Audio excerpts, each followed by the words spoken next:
Topic is concept of resistance. Concept of resistance, what is resistance? First of all दिमाग में जो चीज आती है रेजिस्टेंस है क्या? Obstruction offered to the flow of current by conductor, यानी कि obstruction means resistance to the flow of current, current को की डायरेक्शन में जो रुकावट है उसे बोलते हैं क्या? रेजिस्टेंस।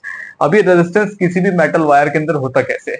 मेटल वायर मतलब जो आप अपने घर के आसपास देखते होंगे जिससे इलेक्ट्रिसिटी आती है आपके घर में, ब्लैक कलर का वायर, वो बाहर से इंसुलेटेड कोटिंग होती है, लेकिन उसके अंदर एक कॉपर वायर होता है या एल्यूमिनियम वायर होता है, ठीक है।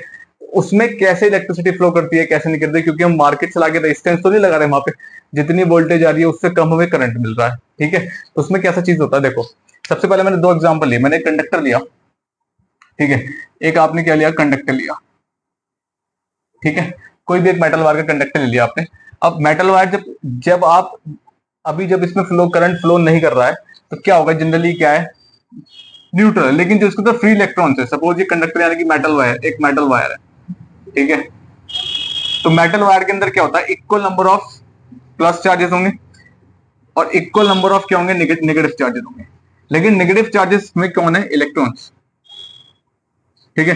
प्लस चार्जेस जो है वो फिक्स्ड है, उन्हें आप इजीली नहीं रिमूव कर सकते, डिटैच नहीं कर सकते, मैंने पहले बताया था, ठीक है। जो फिक्स्ड है तो can not be easily detach, उन्हें आप जल्दी से अलग नहीं कर सकते। फिक्स का मतलब क्या है?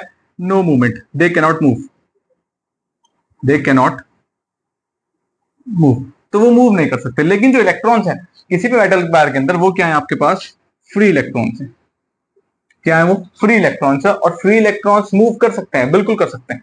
फ्री इलेक्ट्रॉन्स क्या कर सकते हैं? मूवमेंट कर सकते हैं, ठीक है। तो मूवमेंट इनका यहाँ पे है, लेकिन इनका मूवमेंट यहाँ पे नहीं है। तो ये जब मूवमेंट कर सकते हैं तो क्या होगा? जब ये मूव करेंगे तो क्या होगा? दे कोलाइड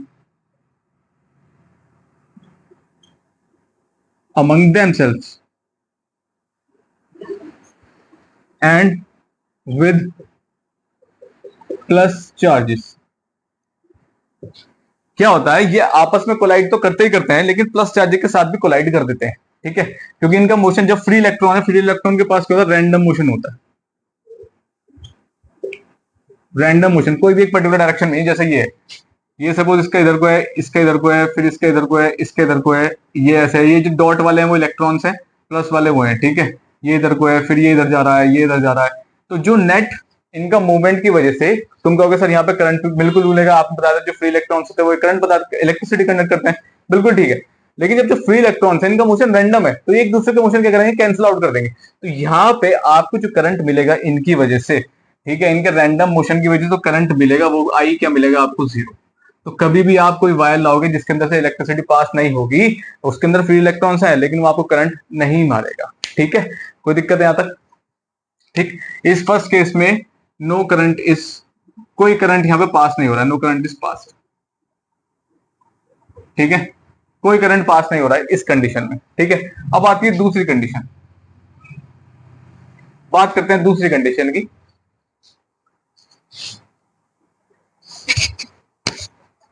देखो दूसरी कंडीशन में क्या है, मैंने क्या काम किया? इनके रैंडम मोशन को खत्म करने के लिए मैंने एक सिंपल सी चीज करी। मैंने इसके टर्मिनल्स पे एक बैटरी कनेक्ट कर दी या एक सेल कनेक्ट कर दिया, ठीक है। एक सेल कनेक्ट कर दिया। अब सेल के दो टर्मिनल्स होते हैं, एक प्लस टर्मिनल और एक माइनस, ठीक। माइनस टर्मिनल यहां से इलेक्ट्रॉन्स को क्या करेगा? रिपेल करेगा, क्योंकि मैंने बताया था like charges repel each other. तो यहां से इलेक्ट्रॉन्स पे, माइनस से यहां से इलेक्ट्रॉन्स पे रिपल्शन लेगा। रिपल्शन का मतलब ये इधर भागेंगे, ठीक है। ये कहां भागेंगे? इस साइड भागेंगे, ठीक है। प्लस चार्जेस बेचारे इधर को अट्रैक्ट होना शुरू होंगे तो ये इधर भागेंगे, ठीक है। वैसे ये फिक्स है लेकिन फिर भी थोड़ा सा मूवमेंट मान लेते हैं, ठीक है। अब इलेक्ट्रॉन सारे इधर को आने शुरू होंगे, क्योंकि देखो इलेक्ट्रॉन्स इधर से किधर अट्रैक्ट होंगे? प्लस की तरफ, क्योंकि इलेक्ट्रॉन्स के पास, जो इलेक्ट्रॉन्स है इनके पास चार्ज क्या है? माइनस, ठीक है। प्लस वाले किधर अट्रैक्ट होंगे? माइनस की तरफ, तो प्लस वाले तो इधर आने शुरू होंगे, इलेक्ट्रॉन्स आपके इधर आने शुरू होंगे, यानी कि नेगेटिव है, ठीक है। कोई दिक्कत है? तो इलेक्ट्रॉन्स का मूवमेंट हो गया इस साइड, ये वाले, ठीक है। प्लस चार्जेस का मूवमेंट हो गया इस साइड, ठीक। अब इनका रैंडम मोशन खत्म हो गया। अब इनका रैंडम मोशन खत्म हो गया। जो ये इधर उधर भाग रहे थे, अब ये एक तरफ भाग रहे हैं, ये भाग रहे हैं प्लस की तरफ इलेक्ट्रॉन्स, और प्लस वाले भाग रहे हैं निगेटिव की तरफ। जनरली प्लस वाले फिक्स हैं तो हम उसको काउंट नहीं करेंगे, लेकिन एक मान लेते हैं अगर दोनों का मूवमेंट लेते हैं तो, ठीक है। तो इलेक्ट्रॉन्स तो इधर भागेंगे, ठीक है। डॉट से आपने इलेक्ट्रॉन को रिप्रेजेंट कर रखा है,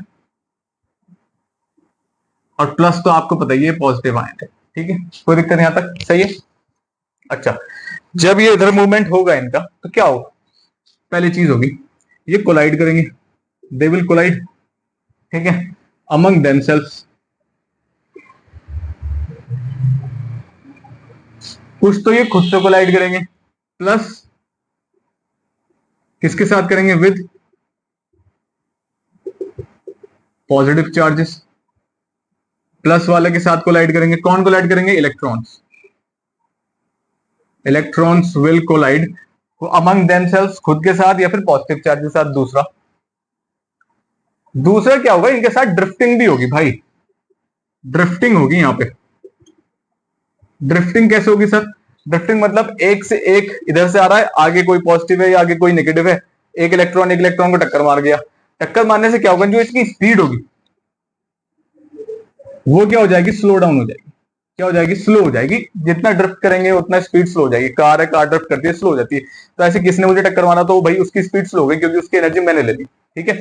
तो यहाँ पे इनकी ड्रिफ्टिंग से क्या होगी, स्पीड स्लो हो जाएगी, ठीक है। अब दो केसेस हैं आपके पास, एक तो कोलिजन है, एक ड्रिफ्टिंग है, ठीक है। तीसरी एक कंडीशन और आ जाती है रिकॉम्बिनेशन की। रिकॉम्बिनेशन का मतलब प्लस और माइनस दोनों टकरा के खत्म हो गए, सही है। तीन कंडीशन है। अब देखो कोलिजन में भी एनर्जी लॉस है, यहाँ कॉन्सेप्ट ऑफ रेजिस्टेंस चल रहा है। देखो कोलिजन में भी क्या है, एनर्जी लॉस है। कोई टकराएगा तो एनर्जी का लॉस होगा। ड्रिफ्टिंग में स्पीड स्लो डाउन हो रही है, स्पीड स्लो डाउन का मतलब यहां पे भी एनर्जी लॉस है।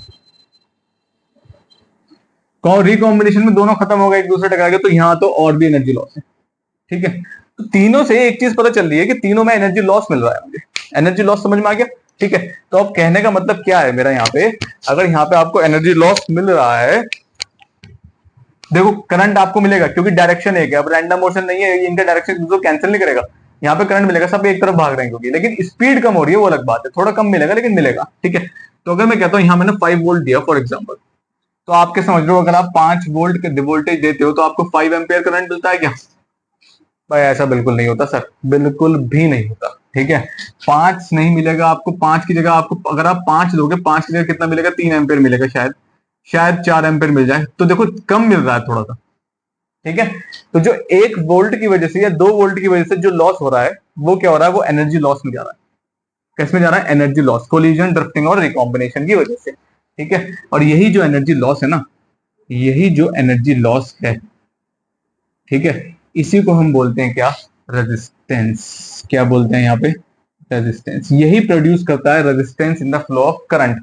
वरना मुझे करंट पूरा मिल जाता, पूरा कितना मिल जाता, 5 एम्पेयर मिल जाता, लेकिन मुझे 5 एम्पेयर नहीं मिल रहा, मुझे कितना मिल रहा है, 3 या 4 एम्पेयर मिलेगा, कम मिलेगा 5 वोल्ट देकर, ठीक है। तो जो आपको पूरा नहीं मिल रहा है, जो थोड़ा कम मिल रहा है 5 वोल्ट देकर, 5 से 5 मिलना चाहिए था लेकिन 5 से कम मिल रहा है, तो वो कहाँ जा रहा है, एनर्जी लॉस में। एनर्जी लॉस का मतलब क्या हो गया, करंट पूरा नहीं मिल रहा, तो करंट की डायरेक्शन में ऑब्स्ट्रक्शन तो है। ऑब्स्ट्रक्शन का मतलब क्या है, यही एनर्जी लॉस यहाँ पर रिप्रेजेंट करता है किसको, रेजिस्टेंस को। किसी भी मेटल वायर में रेजिस्टेंस एनर्जी लॉस की वजह से होता है, जो किसकी होता है, मूवमेंट ऑफ इलेक्ट्रॉन्स, या तो कोलाइड करते हैं, ड्रिफ्ट करते हैं, या फिर रिकॉम्बिनेशन करते हैं। तो जो यहाँ पे एनर्जी लॉसेस होते हैं वही कॉन्स्टिट्यूट करता है किसको, रेजिस्टेंस को। कोई प्रॉब्लम यहाँ तक, ठीक है।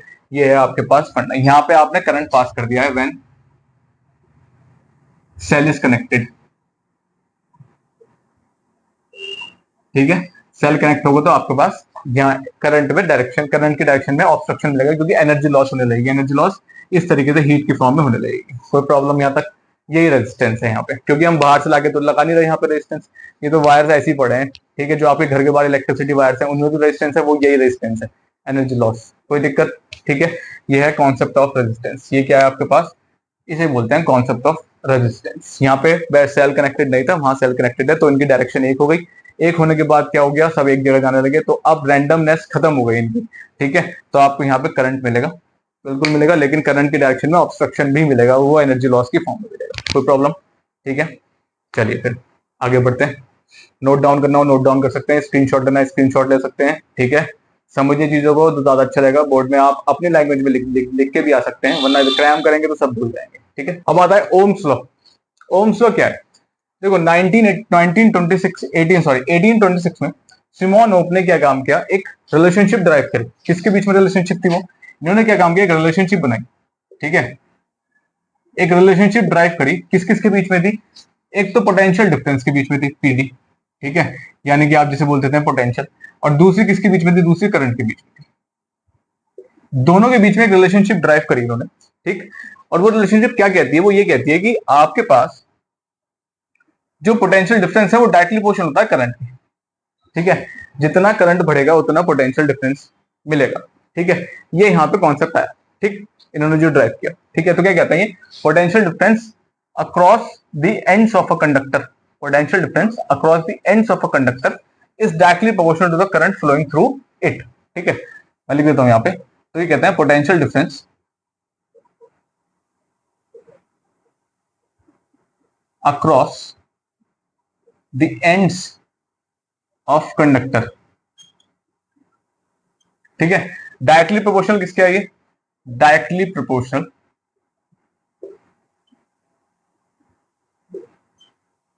किसके?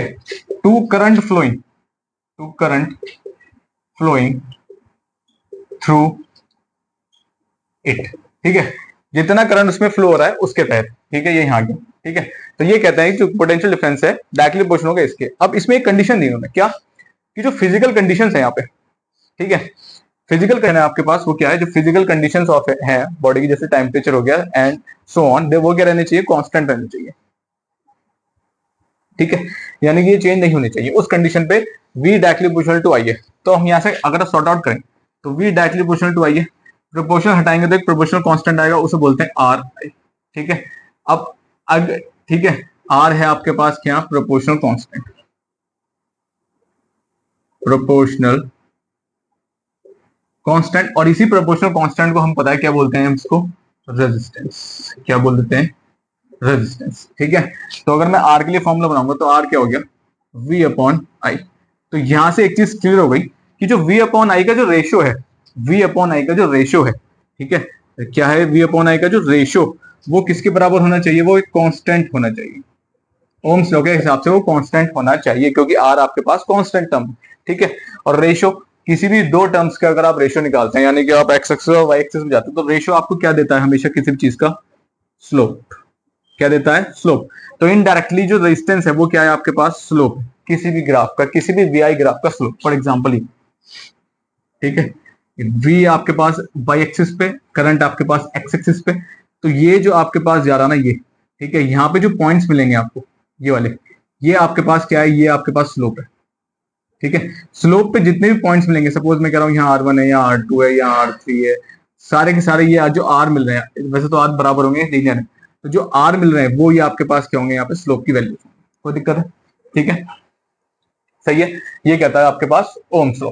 थोड़ा सा और आगे बढ़ते हैं, इसमें क्या चीज है, चलो, ठीक है। तो ओम्स लॉ के हिसाब से हमने क्या निकाला था? R is equal to V upon I, ठीक।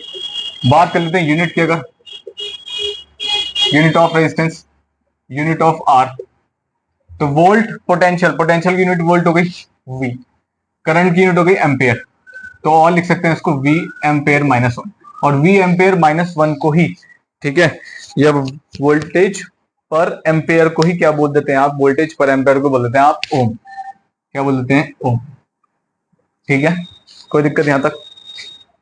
ठीक है। और इसका सिंबल यूज करते हैं हम, सिंबल यूज करते हैं ओम का कुछ इस तरीके से, ठीक है, इसको बोलते हैं ओमेगा, ठीक। कोई दिक्कत है? सही है, ये हो गई आपके पास यूनिट। अब अगर डिफाइन करने के लिए आता है, डिफाइन 1 ओम क्वेश्चन मार्क, तो 1 ओम क्या होगा? कुछ नहीं होगा 1 ओम सर, फॉर्मूले से देखते हो जरा फटाफट जल्दी से। ये रहा आपके पास, ये रहा, ठीक है। तो रेजिस्टेंस की यूनिट क्या हो गई? ओम, पोटेंशियल की यूनिट तो वोल्ट ही रहेगी, एम्पेयर, करंट की यूनिट एम्पेयर हो गई, ठीक है। आर यहाँ पे था, वी यहाँ पे था, आई यहाँ पे था। अगर मैं यहाँ 1 से 1 को डिवाइड करता हूँ तो तभी तो 1 आएगा, ठीक है। तो potential, when a potential difference of 1 volt is applied across the conductor when current of 1 ampere is flowing through it, ठीक है। जब 1 वोल्ट पोटेंशियल आप अप्लाई करेंगे कंडक्टर के एंड्स पे, ठीक है, तो आपको करंट कितने का, करंट कितना मिलेगा? 1 एम्पियर करंट मिलेगा, उसे बोलते हैं 1 ओम। कोई प्रॉब्लम यहां तक? ठीक है, चलिए डेफिनेशन शायद बुक्स में होगी, बाकी मैंने आपको बोल दिया है, अगर आप कोई डाउट्स होंगे तो बता देना, ठीक। अब एक टर्म और आती है कंडक्टेंस। इसी में एक टर्म आती है कंडक्टेंस। कंडक्टेंस को डिनोट करते हैं हम जी से, ठीक है। कंडक्टेंस क्या होती है? रेसिप्रोकल होती है। रेसिप्रोकल किसका होता है? रेसिप्रोकल ऑफ रेजिस्टेंस, यानी कि G is equal to 1/R, ठीक है। अगर आप रेजिस्टेंस को रेसिप्रोकल कर देंगे तो आपको मिल जाएगा कंडक्टेंस, ठीक है। यूनिट की बात करें अगर इसकी, तो यूनिट क्या होगी भाई? इसकी ओम है तो 1/ओम आ जाएगा। करंट ये ऊपर जाएगा तो क्या हो जाएगा? और ओम माइनस 1। कोई प्रॉब्लम यहां तक, ठीक है।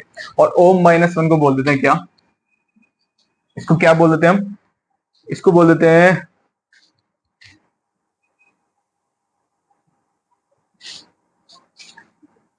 साइमन, ठीक है। इसको बोल देते हैं साइमन, कोई दिक्कत, ठीक है। ये तो बात थी कंडक्टेंस की। अब आता है आपके पास जो अब इंपॉर्टेंट चीज एक देख लेते हैं। क्या देखते हैं? हम देखते हैं वी आई ग्राफ। अब ये वी आई ग्राफ क्या है? इंपॉर्टेंट है, इस पर आपको क्वेश्चन देखने को मिलेंगे, ठीक है। यहां से न्यूमेरिकल्स मिलेंगे आपको देखने को। अब ये वी आई ग्राफ क्या है? देखो, प्लॉट करो तो एक वी आई ग्राफ। मैंने एक ग्राफ प्लॉट किया, ये लो, ठीक है।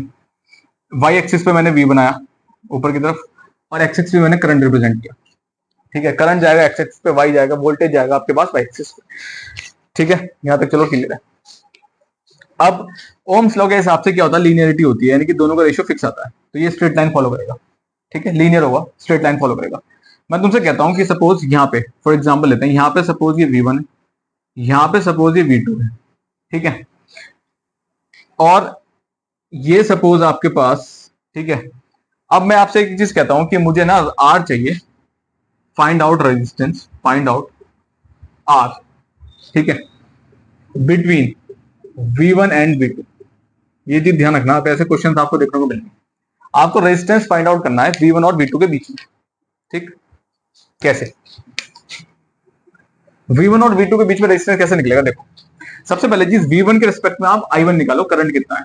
तो हमें इसको प्लॉट करना पड़ेगा यहाँ पे, ग्राफ पे ले आओ, जो लाइन स्ट्रेट जा रही है वहां तक ले आओ, उसको लाइन स्ट्रेट ड्रॉ करके हॉरिजॉन्टल लाइन, उसके बाद नीचे डाल दो। तो ये जो वैल्यू आएगी वो I1 की होगी। ऐसे ही एक लाइन यहां डालो, प्लॉट करो, और एक लाइन यहां जाएगी, वो कितना होगा? I2, ठीक है। कोई दिक्कत? चलो ठीक है सर, कोई बात नहीं। अब जो आपके पास R निकलेगा वो क्या होगा? देखो, V1 और V2 के बीच में पूछ रहा है, ठीक। तो मैं सपोज कहता हूं, मैं इसको थोड़ा यहां प्लॉट कर लेता हूं। मैं कहता हूं सपोज ये वैल्यू 20 है, ये वैल्यू 30 है, ठीक है। तो दोनों में डिफरेंस कितना है? सर डिफरेंस है आपके पास 30 माइनस 20। कितने का डिफरेंस है? 10 का। ये एग्जांपल लिया है मैंने, तो 10 का डिफरेंस है। तो डिफरेंस कैसे आएगा? ये चेंज हो रहे हैं तभी तो आएगा। तो ये क्या होगा? Del V. अब डेल वी का मतलब क्या हो गया? V2 minus V1। कोई प्रॉब्लम यहां तक, ठीक है। सिर्फ इन दोनों के बीच में ही तो चाहिए, यही यही तो चाहिए सिर्फ, ठीक है। तो हम इसी की बात करेंगे, नीचे वाला छोड़ देंगे, ऊपर वाला भी छोड़ देंगे, ठीक है। अब बात आती है यहाँ पे, इसके रेस्पेक्ट में करंट कितना है? करंट सर ये है, इतना ही तो करंट है सर इसके रेस्पेक्ट में, I2 ये रहा, I1 ये रहा। तो ये क्या होगा? Del I. डेल आई का मतलब change in current. Change in current का मतलब क्या हो गया आपके पास? I2 minus I1। कोई प्रॉब्लम यहां तक, ठीक है, सही है। सपोज हम इसको मान लेते हैं 4 मान लेते हैं, इसको 2 मान लेते हैं फॉर एग्जाम्पल के हिसाब से मैं समझा रहा हूं आपको, ठीक है। तो क्या होगा? चेंज इन करंट V2 कितना था? सर V2 तो ये रहा 30, और V1 कितना था? सर ये रहा 20। तो ये हो गया 30 माइनस 20 अपॉन I2 कितना है? सर I2 तो ये रहा 4, और I1 किसका है? कितना है? 2। तो हो गया 4 माइनस 2, कितना आया? 10/2। कितना आ गया? 5 ओम आंसर होगा इसका। कोई प्रॉब्लम है यहाँ तक? तो अगर ग्राफ से आपको प्लॉट करके चीजें निकालनी हो तो इस टाइप से करेंगे। R is equal to del B upon del I, इसके बीच में निकालना हो, किसी दो पॉइंट्स के बीच में निकालना हो, ठीक है, रेजिस्टेंस। तो V1 और V2 के बीच में कुछ इस तरीके से निकलेगा, सही है। ये हो जाएगा आपके पास V2 minus V1 upon I2 minus I1, ठीक है। अगर मैं यहाँ से प्लॉट कर देता हूँ, इसको थोड़ा सा आगे ले आते हैं, तो ये जो स्लोप है वो स्लोप ये वाला आएगा, यानी कि ये जो स्लोप है ना, इसकी वैल्यू पूरी की कितनी है? ये आपके पास स्लोप है, और इस स्लोप की वैल्यू पूरी कितनी है? 5 ओम आएगी। तो प्रॉब्लम यहां तक, ठीक है, आ गई बात समझ में, ठीक। इस तरीके से वी आई ग्राफ के क्वेश्चन आप सॉर्ट आउट कर सकते हैं, ठीक है, कोई दिक्कत? ठीक है। किसी को भी डाउट्स हो कमेंट सेक्शन में आप ड्रॉप कर सकते हैं, मैं उसको आपकी क्वेरी को पूरा सॉल्व करने की पूरी कोशिश करूंगा, ठीक है। ठीक, तो आप स्क्रीनशॉट ले सकते हैं आपको लेना हो तो, फिर हम आगे बढ़ते हैं, ठीक है। इस टाइप का क्वेश्चन आप, अच्छा, अब जो वी आई ग्राफ था वो उल्टा भी हो सकता है, वो आईवी ग्राफ भी हो सकता है, तो यहां कंफ्यूज ना हो आप। आईवी ग्राफ का मतलब क्या हो गया, देखो आई जाएगा वाई एक्सिस पे, वी जाएगा आप एक्स एक्सिस पे, तो कुछ ज्यादा ज्यादा परेशानी की बात नहीं है सर, बिल्कुल सेम रहेगा, कोई वाली दिक्कत नहीं है। ये आपके पास V1 हो गया सर, ये आपके पास V2 हो गया, ठीक है। इसको यहाँ प्लॉट कर दो तो यहाँ पे आपको I1 मिल जाएगा, इसको यहाँ प्लॉट कर दो तो यहाँ पे आपको I2 मिल जाएगा, ठीक है। बस थोड़ा सा फॉर्मूला चेंज हो जाएगा सर। अब क्या चेंज हो जाएगा, देखो अब सबसे ऊपर कौन आएगा, सबसे पहले आएगा आपके पास डेल आई, वाई एक्सिस वाला ऊपर आ जाएगा, एक्स एक्सिस वाला आपके पास नीचे आ जाएगा। तो मुझे पता है क्या होता है, V अपॉन आई होता है R। अगर मैं इसको उल्टा करूंगा, रेसिप्रोकल करूंगा, आई ऊपर ले जाएगा, V नीचे जाएगा, तो अगर आई ऊपर गया V नीचे आया तो ये हो जाएगा 1/R, खत्म कहानी, ठीक है। तो यहाँ पे आंसर ये आएगा 1/R, यहां से 1/R निकलेगा, ठीक है, कोई दिक्कत यहाँ तक, सही है। तो आंसर जो आएगा आपके पास 1/5 इज इक्वल टू 1/R आएगा। इसको इधर ले जाओ, इसको इधर ले जाओ, तो बात वही आनी है 5 ओम। बस थोड़ा सा ये फॉर्मूला अलग हो जाएगा, ठीक, कोई दिक्कत है, सही है। जब आप करंट को वाई एक्सिस पे लेते हैं और वोल्टेज को एक्स एक्सिस पे लेते हैं, इतना से ही फर्क होगा और ज्यादा फर्क नहीं है, ठीक है। चलो एक लिमिटेशन है, limitation of Ohm law, limitation of Ohm's law. क्या लिमिटेशन है ओम्स लॉ की, ओम्स लॉ सिर्फ वहीं तक वैलिड है, it is valid till till temperature remains constant, temperature of conductor remains constant, ये इसकी लिमिटेशन है। अगर आप टेम्परेचर चेंज कर दोगे तो ओम्स लॉ वहां पे क्या होगा, फॉलो नहीं करेगा, ठीक है। ओम्स लॉ मतलब V अपॉन आई का जो रेशियो है वो कांस्टेंट नहीं आएगा, वो क्या होगा, आपके पास कर्व बनना शुरू हो जाएगा, वेरिएबल क्वांटिटीज आनी शुरू हो जाएंगे आपके पास, ठीक है। तो अगर टेम्परेचर कांस्टेंट नहीं रहेगा तो कुछ इस तरीके से बनेगा ये, ठीक। अगर टेम्परेचर कांस्टेंट रहता है तो ये कुछ इस तरीके से बनेगा लीनियर, यहाँ पे V चला गया, यहाँ पे I चला गया, ठीक है, यहाँ V चला गया और यहाँ पे आपके पास टेम्परेचर ऑफ बॉडी क्या है, नॉट कांस्टेंट, कोई दिक्कत है, ठीक है। कौन से फैक्टर्स हैं जो रेजिस्टेंस को अफेक्ट करते हैं, ठीक है, ठीक है, वो इंपॉर्टेंट है। यहाँ से आपको न्यूमेरिकल भी देखने, यहाँ से आपको न्यूमेरिकल भी देखने मिलेगा और थ्योरी भी देखने को मिल जाएगी, ठीक है। सबसे पहला फैक्टर जो आता है इसमें कौन सा आता है, रेजिस्टेंस डायरेक्टली प्रोपोर्शनल लेंथ की, ठीक है। डायरेक्टली प्रोपोर्शनल टू लेंथ का मतलब क्या है यहाँ पे सर, देख कुछ नहीं है, डायरेक्टली प्रोपोर्शनल का मतलब क्या है, अगर आपके पास R इंक्रीज होगा तो लेंथ भी इंक्रीज होगी, ठीक है। तो यानी कि लेंथ बढ़ रही है तो रेजिस्टेंस बढ़ रहा है, ठीक है, ये कहने का मतलब है। एरो ऊपर मींस इंक्रीज। अब कैसे सर, कैसे, देखो एक छोटा वायर है, ठीक है, मैं कहता हूं एक छोटा वायर है, देखो जी ये वायर है। अब इलेक्ट्रॉन्स जब तक यहां से बाहर नहीं आएंगे तो तब तक यहीं तो कोलाइड करेंगे, एनर्जी लॉस करेंगे, ड्रिफ्ट करेंगे, कोलाइड करेंगे, रिकॉम्बाइन करेंगे, फिर यहां से बाहर निकल जाएंगे, फिर तो फ्री है। यानी कि एक रोड है, रोड पे जाम लगा हुआ है थोड़ा सा आगे तक, आधा किलोमीटर का जाम, तो आपको वहीं तक स्ट्रगल करना पड़ेगा, ठीक है। आपकी स्पीड भी कम होगी, शायद एक्सीडेंट के चांसेस भी हो सकते हैं, गाड़ी टकरा भी जाए, थोड़े बहुत लग भी जाए, ठीक है, कोई दिक्कत। लेकिन तो रेजिस्टेंस वहीं तक है, कोई दिक्कत नहीं। लेकिन अब क्या हुआ, जो ट्रैफिक जैम है वो 2 किलोमीटर लंबा है, आधे किलोमीटर, 0.5 किलोमीटर, 2 किलोमीटर लंबाई में बहुत फर्क है। 2 किलोमीटर में क्या हुआ, ज्यादा चांसेस है कोलिजन, ड्रिफ्टिंग या उसके, ठीक है। अब क्या हुआ, आपके पास वायर डबल हो गया। वायर डबल का मतलब यहां तक तो सपोज रेजिस्टेंस हो ही रहा था, अब इसको इतना और चलना पड़ेगा, तो इतना और टकराना पड़ेगा, फिर बाहर निकल, तो एनर्जी लॉस इसमें 5 जूल हो रही थी, अब ये डबल हो गया, अब एनर्जी लॉस कितनी होगी, 10 जूल। तो जितनी एनर्जी लॉस होगी उतना ही तो रेजिस्टेंस होगा। और देखो लेंथ भी बढ़ रही है, पहले लेंथ इतनी थी, अब लेंथ इतनी हो गई, ठीक है। तो पहले ट्रैफिक जैम 0.5 किलोमीटर का था, अब ट्रैफिक जैम 2 किलोमीटर का है, तो जितना ज्यादा लेंथ बढ़ेगी उतना फ्रस्ट्रेशन होगा, उतना गाड़ी इधर उधर लग सकती है, ठीक है, तो एक्सीडेंट के चांसेस हो सकते हैं, ड्रिफ्ट हो सकती है, कोलिजन हो सकता है, ठीक। तो सिंपल सी बात है, लेंथ बढ़ेगी तो रेजिस्टेंस बढ़ेगा, इलेक्ट्रॉन जल्दी से बाहर नहीं आएंगे, वो बेचारे अंदर टकराते रहेंगे और चलते रहेंगे, ठीक है। तो एनर्जी लॉस करते रहेंगे, और जितना एनर्जी लॉस करेंगे उतना रेजिस्टेंस बढ़ेगा। दूसरा होता है इनवर्सली प्रोपोर्शनल किसके, एरिया की। इनवर्सली प्रोपोर्शनल का मतलब क्या है, एक रेजिस्टेंस अगर बढ़ेगा तो एरिया डिक्रीज होगा, ठीक है, और रेजिस्टेंस डिक्रीज होगा तो एरिया बढ़ेगा, ठीक है। दो चीजें हैं ये, एक ये चीज और एक ये चीज। कैसे, एक सपोज एक एग्जांपल लेते हैं, एक बहुत ही नैरो रोड है, बहुत पतली सी एक रोड है, ठीक है, उसमें 5-6 लोग इधर से आ रहे हैं, 5-6 लोग इधर से जा रहे हैं, तो जाहिर सी बात है थोड़ा टकराएंगे, हटा वटा के निकलेंगे, बिल्कुल जाहिर सी बात है, ठीक है।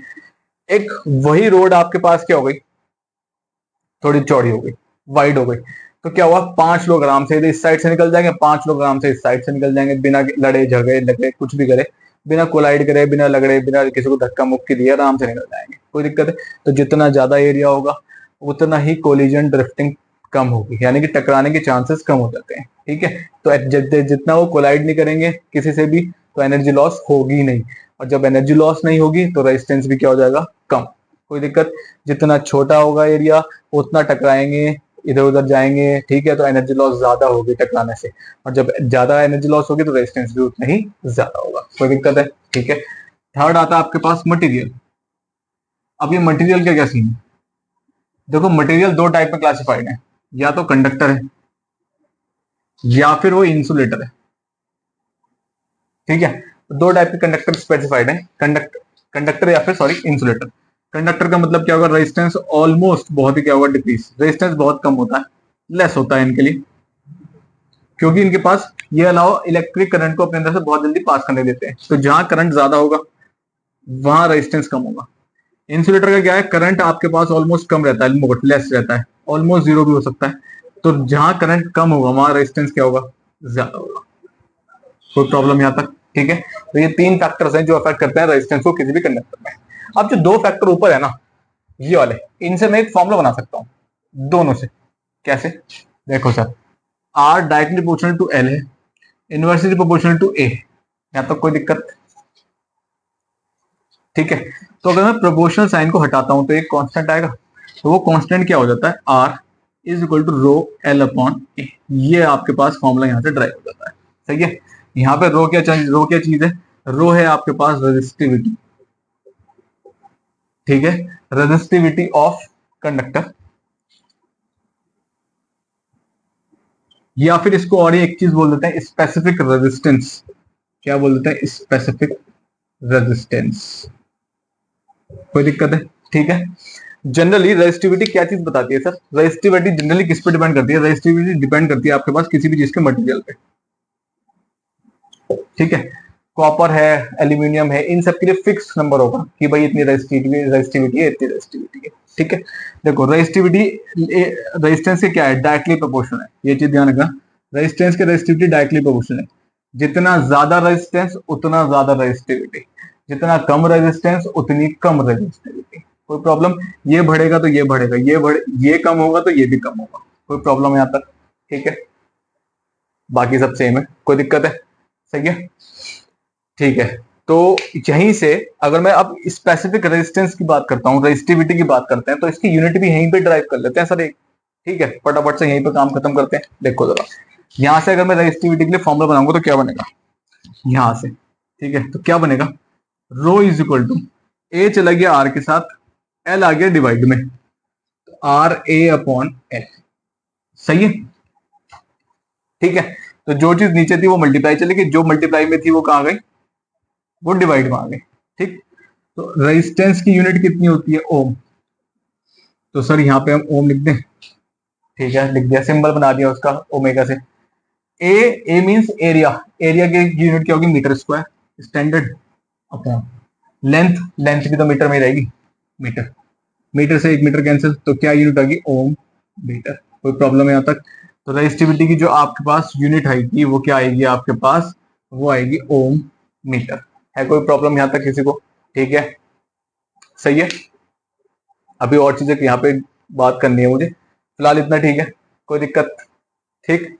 चलो अब एक चीज देखते हैं, इस फॉर्मूले में क्या चीज थी, are is equal to row resistivity L upon ए, ये आपके पास फॉर्मूला था। सिर्फ अब इन दोनों चीजों में एक पॉइंट पे बात करते हैं, इन दोनों पे, ये एल और ए कैसे हैं एक दूसरे के साथ, इनवर्सली प्रोपोर्शनल है, डायरेक्टली प्रोपोर्शनल है, क्या चीज है इनका, यहाँ पे कंडक्टर में क्या सीन है, देखो जो एरिया है ना, एरिया और लेंथ, यहाँ पे एक कॉन्सेप्ट यूज होता है, अगर मैं वायर को क्या करता हूं, अगर मैं वायर को स्ट्रेच करता हूं, यहां ध्यान रखना, अगर वायर को आप स्ट्रेच करते हैं, ठीक है, यहां से क्वेश्चन बनेंगे अब आपके पास, ये इंपॉर्टेंट चीज है, अगर आप वायर को स्ट्रेच करते हैं ना, खींचते हैं, तो वायर को खींचने से होगा क्या, उसका जो एरिया है, ठीक है, सपोज अभी वायर इतना है, ऐसा है, आपने इसको स्ट्रेच कर दिया, खींच दिया, ठीक है। तो ये भी इसकी लेंथ सपोज एल है, आपने इसको स्ट्रेच किया, तो स्ट्रेच करने के बाद वायर कुछ इस तरीके से हो गया। अब दोनों में फर्क दिख रहा है कुछ? सर बिल्कुल नजर आ रहा है कि जो इस ये लेंथ तो बढ़ गई। अभी फॉर एग्जांपल ये लेंथ 15 मीटर थी, यहाँ पे लेंथ हो गई आपके पास 25 मीटर। सर लेंथ बढ़ गई, लेकिन यहाँ पे जो एरिया था ना इसका, सपोज मैं एरिया कहता हूं यहाँ पे 4 मीटर स्क्वायर है, वो एरिया यहाँ पे, एक मिनट को इसको यहाँ पे 20 मीटर कर लेते हैं फॉर इजी समझने के लिए फिलहाल। तो लेंथ 10 थी पहले, अब हो गई 20, ठीक। एरिया 4 था, तो अब एरिया कितना रह गया? एरिया कम हो गया सर, एरिया तो कम हो गया। एरिया कितना रह गया? सपोज 2 मीटर स्क्वायर, ठीक है। तो अब एक चीज ध्यान रखो, लेंथ आप डबल कर रहे हो, 10 इंटू 2 कर रहे हो, 2 का मतलब आप लेंथ को डबल कर रहे हो। क्या कर रहे हो? लेंथ को डबल। आप ट्रिपल भी कर सकते हो, कोई दिक्कत नहीं। ट्रिपल करोगे तो कितना आएगा? 3 से मल्टीप्लाई करना पड़ेगा 10 को, ठीक है। 4 टाइम करोगे 4 से मल्टीप्लाई करना पड़ेगा। तो जब आप यहाँ पे लेंथ को डबल कर रहे हो, तो एरिया पे कोई असर आ रहा है क्या? सर बिल्कुल आ रहा है, क्यों नहीं आ रहा? एरिया यहाँ पे 4 था, अब एरिया यहाँ पे 2 हो गया। तो जो एरिया है ना यहाँ पे, ये वाला जो एरिया है, ठीक है, ये जो एरिया है वो क्या हो रहा है? हाफ। वो क्या हो रहा है? हाफ हो रहा है पुराने वाले एरिया के। कोई दिक्कत है? तो सिंपल सी बात है, अगर आप वायर को स्ट्रेच करते हैं और लेंथ को डबल करते हैं, तो जो आपके पास एरिया होगा वो क्या हो जाएगा? हाफ हो जाएगा।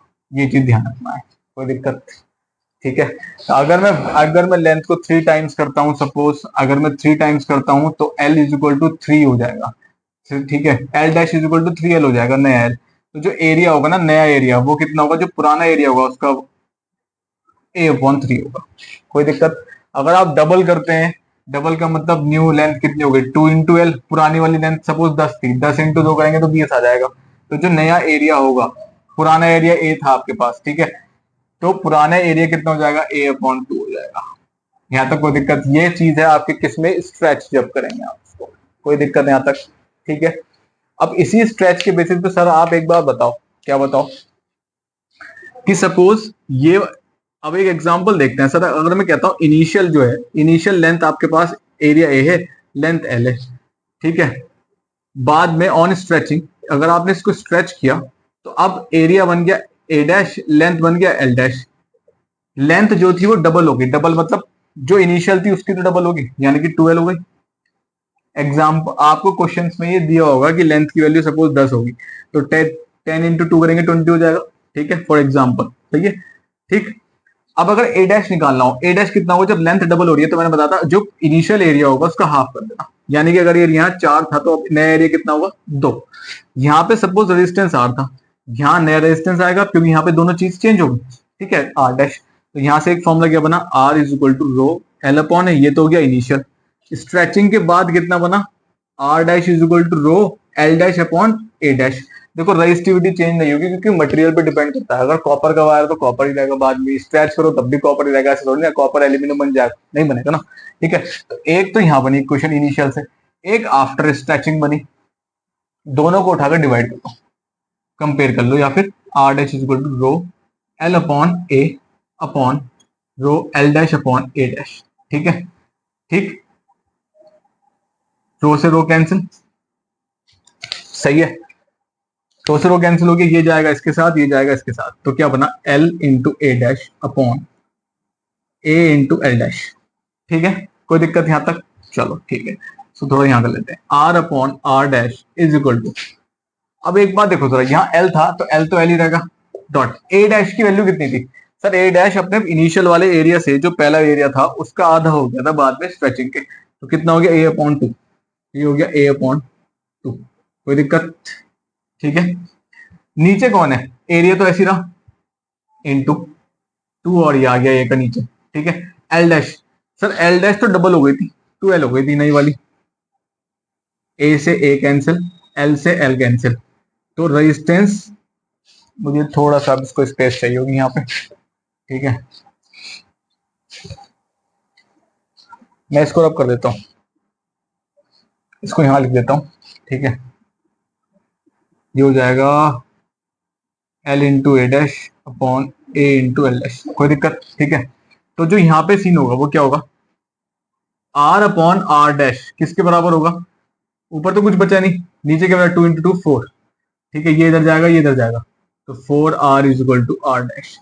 तो जो नया एरिया होगा ना, आर डैश जो न्यू एरिया होगा, वो पुराने, सॉरी, आर डैश जो नया रेजिस्टेंस होगा, स्ट्रेचिंग के बाद जो न्यू रेजिस्टेंस होगा, ठीक है, वो क्या होगा, 4 टाइम्स होगा पुराने रेजिस्टेंस का। अगर पुराना रेजिस्टेंस फॉर एग्जांपल मैं कहता हूँ 2 ओम है, तो यहाँ पे नया रेजिस्टेंस स्ट्रेचिंग के बाद कितना आएगा, 8 ओम। कोई प्रॉब्लम है यहाँ तक, ये इंपॉर्टेंट है।